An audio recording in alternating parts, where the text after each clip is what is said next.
కొంతమంది మోషన్‌కి వెళ్ళినప్పుడు వాళ్ళకి బ్లడ్ అనేది రెడ్ కలర్‌లో వచ్చిందంటే పైల్స్‌కి దారి తీసే విధంగా ఉంటుందంటుంటారు. అదే మరి బ్లడ్ బ్లాక్ కలర్‌లో వస్తే దేనికి సంకేతం? దీని గురించి అడిగి తెలుసుకుందాం. ప్రస్తుతం మనం వచ్చేసేసి జీవశ్రీ ఆయుర్వేద వెల్‌నెస్ సెంటర్‌లో ఉన్నాము. మనతో ఉన్నారు ఆయుర్వేద ఎక్స్‌పర్ట్ సునీత గ్రేస్ గారు. హాయ్ మ్యామ్, నమస్తే అండి. నమస్తే నవీన్. మ్యామ్, ఇప్పటికే చాలా వరకు కాన్‌స్టిపేషన్ ప్రాబ్లమ్ గురించి కావచ్చు, పైల్స్ గురించి కావచ్చు అవేర్‌నెస్ చేస్తూ వచ్చారు మీరు. దాని ట్రీట్మెంట్ విధానాలు ఆయుర్వేదంలో ఏమున్నాయని చెప్పారు.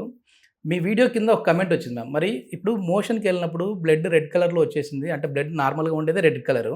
కానీ అదే బ్లాక్ కలర్‌లో వస్తే ఏంటి? అది మామూలుగా ఏదన్నా అది మలమా? లేకపోతే బ్లడ్డా? ఒకవేళ ఆ కలర్‌లో వస్తే ఏంటి సంకేతం అంటున్నారు? సో, ఫ్రెష్ బ్లీడ్ ఎక్కడి నుంచి, ఏ ఏరియా నుంచి వస్తే ఫ్రెష్ బ్లీడ్ ఉంటుందంటే రెక్టమ్. అంటే హుహుహు. పెద్ద పేగు చివరి భాగం చివరి భాగం. నుంచి అండ్ యానస్ నుంచి, అంటే మలద్వారం నుంచి వస్తే రెడ్ కలర్‌లో ఉంటుందనమాట. ఓకే. దానికంటే పై భాగాల నుంచి వస్తే దానికి తగ్గట్టు ఎంత డిస్టెన్స్ ఉంటే అంత బ్లాక్ కలర్‌లో దాదాపు ఓహ్! మనం ఓకే. అనుకోవచ్చు అలాగా. హుహు.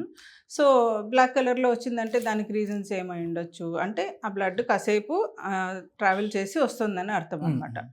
సో, దీనికి అల్సర్స్ కారణం కావచ్చు. అంటే ఇన్‌ఫ్లమేటరీ బవెల్ డిసీజ్ అంటాం మనం. పేగుల్లో వచ్చే హుహు. ఇన్‌ఫ్లమేషన్ ఒక డిసీజ్ అనమాట. సో, అక్కడక్కడ అల్సర్స్ అయ్యి దాని నుంచి బ్లడ్ రావటం, హుహుహు. బ్లీడింగ్ అవ్వటం ఇలాంటి లక్షణాలు. కొంతమందికి జిగట విరేచనాలు కూడా ఉంటాయి దీంతో ఆహాహా! పాటు. So, okay. అక్కడి నుంచి వచ్చిన లేదా క్యాన్సర్స్ మనం చాలా మందిలో ఈ మధ్య చూస్తూ హుహుహు. ఉన్నాం మనం. అవును. సో, రెక్టల్ రెక్టల్ క్యాన్సర్ లేదా cancer. Intestinal cancer, yes. So yes. Large yes. Intestine cancer ఇలాగా వాటిలో కూడా మనం ఈ బ్లాక్ కలర్ లేదా బ్రౌన్ కలర్ స్టూల్స్ మనం చూస్తామనమాట. ఓకే. ఓకే. అంటే ఇప్పుడు ఆ కలర్ వచ్చినంత మాత్రాన ఈ ప్రాబ్లమ్ ఉందని మరి భయపడిపోతా ఉంటారు. అది మామూలుగా లక్షణాలు ఇట్లే కనపడతాయా రెక్టమ్ క్యాన్సర్‌కి? లక్షణాలు మీరు చూసుకుంటే ఈ ఆహా! బ్లీడింగ్‌తో పాటు మోషన్ ఎళ్ళే హాబిట్ ఏదైతే ఉంటుందో దాంట్లో చాలా డ్రాస్టిక్ చేంజెస్ ఉంటాయి. ఓహోహో! కొంతమందిలో లూజ్ మోషన్స్ ఉండొచ్చు. కొంతమందిలో కాన్‌స్టిపేషన్ ఉండొచ్చు. అంటే సడెన్ ఆల్టర్ అవుతది ఓకే. ఆ హాబిట్ ఓకే. అనేది. హుహు. And at the same time కొంచెం డిస్కంఫర్ట్‌తో రావటం, వాళ్ళకి లోపల పెయిన్ ఉండటం, డిస్కంఫర్ట్ ఉండటం లేదా బ్లోటింగ్ ఉండటం అబ్నార్మల్ ఉంటుంది. వాళ్ళకి తెలుస్తుంది వాళ్ళకి. హుహుహుహు. చాలా మందిలో మా రిలేటివ్‌లో గూడా ఒకరికి ఓకే. వస్తే నేను అంటే ఇట్లా పేషెంట్స్ కూడా ఒకరిద్దరిని ఆహాహా! చూసాము. సో, వాళ్ళు కంప్లెయింట్ చేస్తారు. ఇట్లా షార్ప్ పెయిన్ ఉంటదనమాట.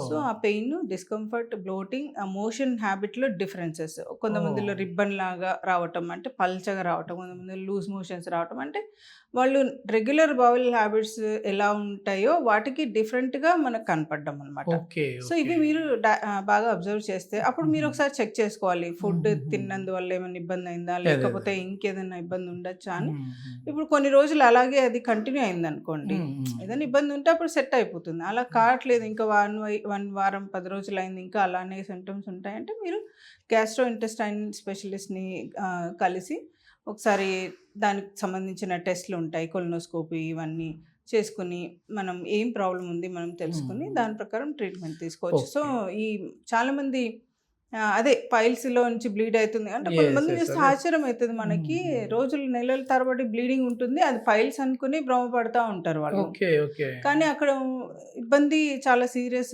కండిషన్ ఉంటుంది. అడ్వాన్స్ స్టేజ్ వచ్చిన తర్వాత వాళ్ళకి హుహుహు. తెలుస్తుందనమాట. ఓకే. సో, అలా నెగ్లెక్ట్ చేయొద్దు. ట్రీట్మెంట్ పైల్సేనా విధానం ఏముంటది మ్యామ్ ఆ! దీనికి ఆయుర్వేదంలో?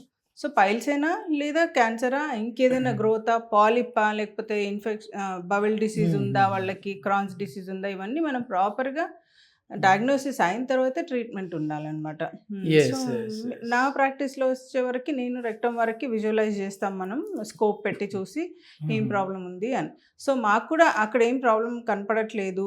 లేదా పైల్స్ అంతగా లేవు. లేకున్నా బ్లీడ్ అయితుంది ఇట్లా అని మేము హైయర్ సెంటర్‌కి రెఫర్ ఓహ్! చేస్తాం for further investigation and then diagnosis అవుతుంది. ఓకే. దాని ఓకే. ప్రకారం ఓన్లీ ఇక్కడి దాకే లిమిట్ అయింటే మన లెవెల్‌లో మనం ట్రీట్ చేస్తాం. లేదా యెస్. దానికి యెస్. లైఫ్ సంబంధించిన స్టైల్ కూడా డాక్టర్. చాలా చేంజ్ అయిపోతుంది మ్యామ్. సో, ఎట్లా మనకి ఈ లైఫ్ స్టైల్ ఎట్లా ఉండాలి? అంటే హెల్తీగా మనిషి ఉండాలన్నా, లేదంటే ఈ మోషన్ హెల్తీగా వస్తేనే మనం కూడా హెల్తీగా ఉంటాం. మనం హెల్తీగా ఉంటేనే యెస్. అది కూడా హెల్తీగా వస్తుంది. చాలా అది సో, 100% లైఫ్ కరెక్ట్. స్టైల్ ఎట్లా ఉండాలి మ్యామ్? లైఫ్ స్టైల్ ఈ క్యాన్సర్స్ ముఖ్యంగా ఎవరెవరిలో వస్తాయంటే ఎక్కువ ఆల్కహాల్, సిగరెట్ హుహుహుహు. స్మోకింగ్ వీళ్ళలో ఎక్కువ చూస్తూ ఉంటాం. అట్లాగే సెడెంటరీ లైఫ్ స్టైల్ ఉన్న వాళ్ళలో చూస్తుంటాం. హుహుహు. ఏజ్ ఫ్యాక్టర్ అంటే ఏజ్ పెద్ద వాళ్ళలో చూస్తూ ఉంటాం. ఓకే.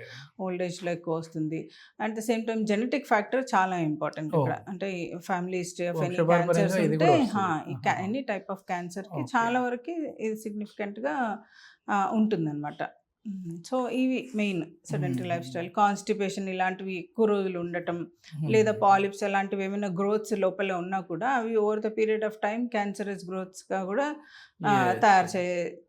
తయారయ్యే ఛాన్సెస్ అవకాశాలు అయితే ఉంటాయి. ఉన్నాయి. ఓకే, సో అలాగా ఓకే. మనం ఏదైనా సరే మన కాన్షియస్కి తెలుస్తుంది. ఏదైనా అబ్నార్మల్గా మీరు ఫైండ్ అవుట్ చేస్తే కొన్ని రోజుల తర్వాత కూడా సెట్ అవ్వట్లేదు అంటే it is time to approach doctor and take Yes, further yes. Treatment. కొంతమంది మల విసర్జన సమయంలో అంటే మలం కూడా బయటికి రాదు. వాళ్ళు ఏంటంటే బయటికి వేలుతో నెడితే గాని రాదు అని చెప్తుంటారు కదా! అట్లాంటి వాళ్ళకి ఇట్లాంటి సింటమ్స్ అంటే ఇది కూడా దానికి ఇంటర్‌లింక్ అనేది అనుకోవచ్చా మ్యామ్?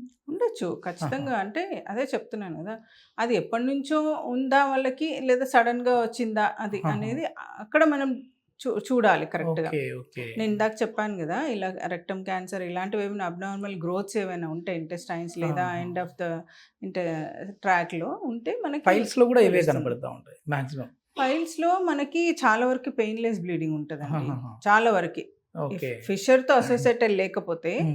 మాక్సిమం పెయిన్‌లెస్ బ్లీడింగ్ ఉంటుంది. ఓకే. సో డెంటెడ్ లైన్ అని ఒక సెక్షన్ ఉంటుంది. మ్మ్. దానిపైననే ఇవి మోస్ట్లీ హెమరాయిడ్స్ ఫామ్ అవుతాయి పైల్స్. సో ఆ డెంటెడ్ లైన్ వరకు మనకు చాలా పెయిన్ఫుల్ కండిషన్. సో ఫిషర్ ఈ కిందనే ఈ యానస్ వర్జ్కి ఈ డెంటెడ్ లైన్కి మధ్యలోనే ఫిషర్ ఉంటుంది కాబట్టి painful condition. Yes, yes. So haemorrhoids దానిపైన ఏరియాలో ఫామ్ అవుతాయి కాబట్టి అంత పెయిన్ ఉండదు. Okay, okay. చాలా తక్కువ painless bleeding main. So painless bleeding cancers కూడా ఉంటాయి. సో వాటిని మనం ఏంటంటే ఫస్ట్ Diagnose మనం ఏదో చేయాలి ఒక డాక్టర్ first. దగ్గరికి మనం అప్రోచ్ అయితే యెస్, మనకు యెస్, తెలుస్తుంది ఏం ప్రాబ్లం ఉంది అనేది. Yes, yes. చాలా మంచి ఇన్ఫర్మేషన్ మ్యామ్. సో ఏంటంటే బ్లీడింగ్ వచ్చినంత మాత్రాన కొద్దిమంది మరీ పైల్స్ ఏమని భయపడి లేదు అని అంటే వాళ్ళకి వాళ్ళే డయాగ్నోస్ చేసుకొని ఇది క్యాన్సర్ ఏమో అని చెప్పేసి అనుకుంటూ ఉంటారు. సో అట్లా కాకుండా నియర్ బై డాక్టర్ని అయితే మీరు కన్సల్ట్ అవ్వండి. మీకు సంబంధించి కొన్ని రకాల టెస్టులు చేసిన తర్వాత నిర్ధారణకు అయితే రావచ్చు. సో ఆయుర్వేదంలో పైల్స్కి సంబంధించి ఫిష్ లాకి సంబంధించిన ట్రీట్మెంట్ విధానాలు అయితే చాలా అద్భుతమైన